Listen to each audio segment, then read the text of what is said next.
Assalamualaikum warahmatullahi wabarakatuh. Salam warahmatullahi wabarakatuh. Semoga Allah selalu mencurahkan rahmat kepada Ustaz kita semua. Semoga Allah berikan yang lebih baik kepada Anda.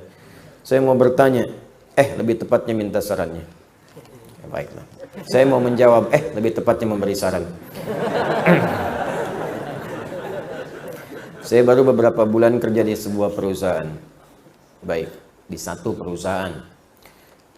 Lebih tepat, kita bekerja 8 jam, bukan kita, Anda.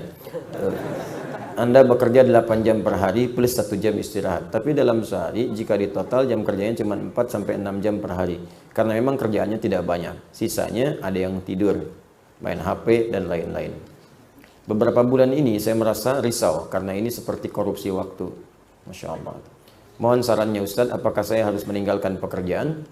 Karena saya takut ini akan menambah berat hisaban saya kelak di akhirat karena pekerjaan ini dan karena saya menafkahi ibu saya dari pekerjaan ini. Mohon sarannya. Sepanjang pekerjaan itu halal, bukan pekerjaannya yang ditinggalkan, tapi kebiasaan Anda yang dirubah.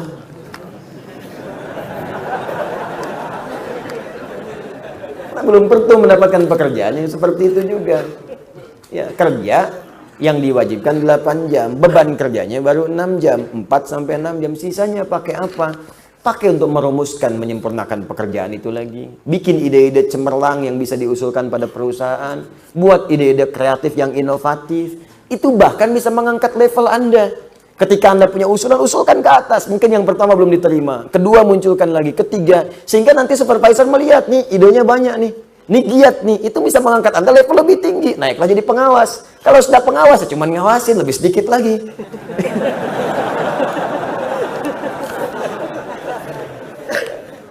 Bisa jadi pakai apa? Ya pakai untuk ibadah di situ, baca Quran. Setelah itu minta berdoa, ya Allah berkahi pekerjaan saya, berikan rahmat kepada perusahaan saya, ya Allah bimbing kami supaya bekerja jalan yang halal. Gunakan untuk ibadah sisanya. Imma Anda membuat ide-ide kreatif, atau Anda coba deteksi apa nih pekerjaan untuk besok. Siapkan lagi. Itu yang dimaksud ayat faida faraghta fansab. Jika telah selesai yang sekarang, siapkan buat yang nanti. Saya membiasakan rumus Quran ini sejak belajar. Saya mau belajar ke Timur Tengah, bahkan saat lulus pesantren, ya sebelum ke Timur Tengah saya mampir dulu ke satu kampus di Fakultas Dirasat Islamiyah di UIN, Syarif Hidayatullah. Itu sebelum saya masuk, saya pengen dulu bahkan ke Madinah, ke Jamiah Islamiyah.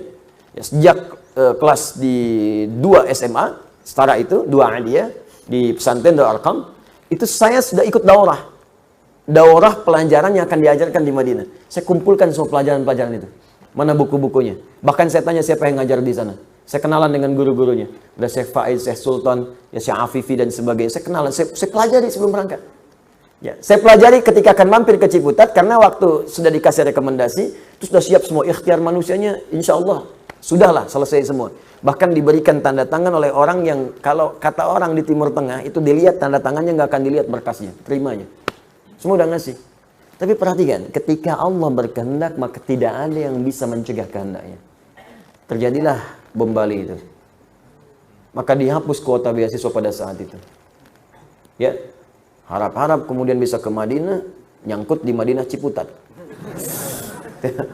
Masuk ke situ. Tapi pun manhaj gak keluar. Gak berubah manhaj saya. Sebelum berangkat ke sana, saya kumpulkan buku-bukunya. Apa yang dipelajari di kampus itu? Saya senang saya milih kampus itu karena belum bisa keluar karena tertutup semua kuota di luar itu. Saya pilih itu karena di situ yang ngajar ulama di MUI, ngajarnya pakai bahasa Arab juga. Ada yang dari Mesir, dari India, dari mana-mana itu ngajar pakai bahasa Arab. Dan kalau MUI ngajar yang dibahas fatwa-fatwa yang sedang dibahas, ya fikihnya macam-macamnya. Saya kumpulin dulu buku-bukunya sampai semua mata kuliah di awal-awal saya kumpulin. Ya saya pelajari dulu. Jadi begitu masuk udah jelas saya udah tahu. Oh ini yang mau dipelajari. Kalau sudah tahu apa yang dipelajari sampai poin-poin ujian pun soal-soal saya kerjakan sebelum masuk. Saya udah paham, oh ini gurunya ini, kebiasaannya ini. Ini senang begini, ini senang begini. Ini senang jawaban begini. Jadi kalau ada guru yang senang jawaban pendek, gak usah panjang-panjang. Panjang-panjang malah 0 nilainya. Senang pendek ya pendek, panjang ya panjang. Ya itu, kalau sudah seperti itu selesai. Apa yang saya kerjakan? Saya bisa isi waktu saya, pergi ke perpustakaan, bikin catatan, baca lagi, kembangkan lagi, nulis lagi. Kadang saya nulis sendiri, bikin soal sendiri, kerjain sendiri. Demikian, akhirnya itu yang kita isi dan selesai, manfaatnya terasa. Ya, begitu kemudian datang di pertengahan, datang undangan ke Libya, saya berangkat kemudian ke sana secara singkat, sama persis saya pelajari juga. Dan hemat waktu saya banyak, akhirnya saya bisa ke perpustakaan, Saya petakan di perpustakaan, bisa menulis, bisa macam-macam, kumpulkan. Dan ternyata Allah sangat indah memberikan takdirnya. Ya, harap-harap ke satu tempat, Allah tempatkan ke tempat lain dulu untuk belajar ke tempat-tempat lain yang lebih luas. Dari Libya kalau libur bisa ke Mesir, talaki ke Syekh Azhar langsung belajar ke beliau, ke Tunis juga berangkat, sempat juga ke Saudi juga, masuk ke Ummul Qura juga, lihat juga sekitarannya. Jadi hampir semua tempat dengan skala madzhab itu saya belajar. Akhirnya harap-harap dapat satu, diberikan lebih daripada itu. Balik lagi. Maka fa'idha faraghta fansab wa ila rabbika farghab. Jadi bukan ditinggalkan pekerjaannya, tapi dirubah kebiasaannya.